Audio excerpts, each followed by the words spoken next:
It was great. It was great. I'd never done it in this age group before. I had always worked with younger kids and from theater projects that I had done.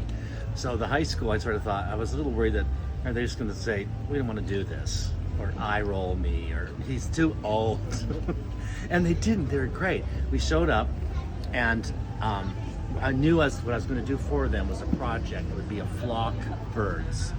And what we ended up doing was 3 running like crane birds. There'll be 4 in flight. So what I decided to do was I created the armatures for them.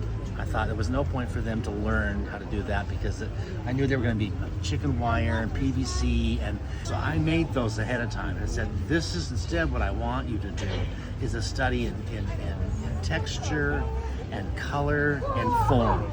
And so I'd rather have you do that. Here's your piece. This mountain of fabrics on the floor of the school studio art room, and just literally just went, and now go.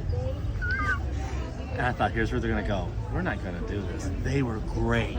They jumped in on this. They grabbed the armatures. They were fighting to see who's gonna get to do what.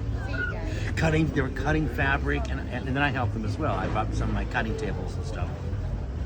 So I just thought, well, here we go. They worked non-stop. This was just Friday, the first day. They worked non-stop till about 5 o'clock. I looked at, we were around. I said, "You guys, I think we're done." And I went, "No, let's come back tomorrow and fine tune." They worked like this great unit. I was blown away. They were so professional, and because basically doing something they'd never done before. But artistically, I loved it because they didn't say no. They didn't go, why do we have to do this? They just got into it. And they almost never once got on their cell phones.